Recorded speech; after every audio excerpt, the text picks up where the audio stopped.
البحرينية. البحرين هو البلد الخليجي الأول الذي يعلن حالة الطوارئ ويفرض حظرا للتجوال في ظروف استثنائية حفاظا على السلامة الوطنية. نحن الآن في إحدى نقاط التفتيش التي من خلالها يدخل الناس إلى منطقة حظر التجوال لنرى كيف يتم التعامل مع بعض الحالات الاستثنائية التي تضطر لخرق حظر التجوال. How are you? Where are you going?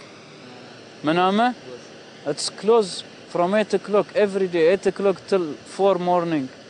But will you please make a U-turn, go and down on عذاري رود. السلام عليكم، كيف الحال اخوي؟ مساك طيب. الله يخليك. على وين الله يسلمك؟ رايح الطبية والله. والله يا اخوي مسامحة لأن الحين مسكر من 8 إلى 4 الفجر مسكر. فمعلنين عنه في الجرايد وفي التلفزيون. فلو سمحت بس تاخذ يوتيرن وتنزل من على كوبري عذاري. اي نعم. تفضل الله يسلمك. كيف يتم التعامل مع الحالات الطارئة، يعني حالات المرض أو الحالات التي تخرق حظر التجوال؟ مثل ما تعرف طبعا بعد إصدار التعليمات من القيادة العليا بحظر التجوال في المنطقة اللي احنا متواجدين فيها الآن اللي هي من جسر السيف إلى قاية جسر الشيخ عيسى بن محرق. فاحنا طبعا أكثر الناس عندها خبر بأن الحظر يبتدي من 8 إلى غاية 4 الفجر. سنستطلع آراء أصحاب هذه السيارات لمعرفة رأيهم بدقة حول آلية حظر التجوال ومدى جدواه. السلام عليكم.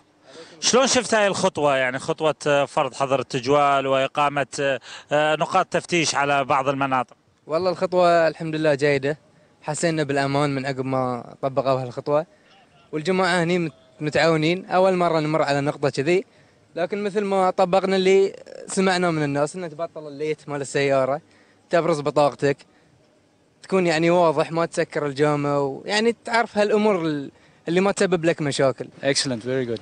I think we'll be back to doing business again, and this is the best way to control it. الحكومة إذا تشوف يعني شيء ضروري يعني عندها حق صراحة.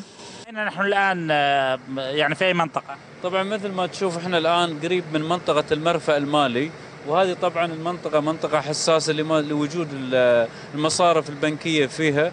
فطبعا مثل ما كنت تعرف ان هم المتظاهرين امنعوا دخول أكثر الناس من دخولهم إلى المرفأ المالي ومزاولة عملهم. فلهذا السبب أيضا وضعت هذه المناطق من ضمن مناطق الحظر لحساسية هذه المباني وما يوجد بها من بنوك ومؤسسات وشركات. هل القوات البحرينية يعني لديها القدرة وحدها بدون مساعدة قوات درع الجزيرة لفرض حظر التجوال وتطبيقه على الأرض؟ طبعا الحمد لله احنا نحب ان احنا نشكر اخواننا قوات درع الجزيرة واخواننا من قوات دول مجلس التعاون على تواجدهم في ارض المملكة. لكن الحمد لله يعني مثل ما لاحظت العملية اللي قامت بها لحفظ امن البلد، قوة دفاع البحرين هي قادرة، مثل ما شفت الان معانا يعني فرض حظر التجوال يدار من قبل قوات بحرينية بحتة. طبعا مثل ما انت شايف احنا الآن على الكوبري بالضبط اللي تحت الدوار، وهذه الدوار تحتنا مثل ما تشوف، والعمل قائم على تنظيف وتطوير الدوار. فهذا احنا بالضبط موقعنا الآن، الدوار أمامنا، وإن شاء الله الأمور ترجع إلى ما كانت عليه طبيعية، ونتمنى إن شاء الله بأسرع وقت إن شاء الله. شكرا أعزائي المشاهدين، إلى هنا ننهي جولتنا من أمام الساحة التي كانت طوال شهر مضى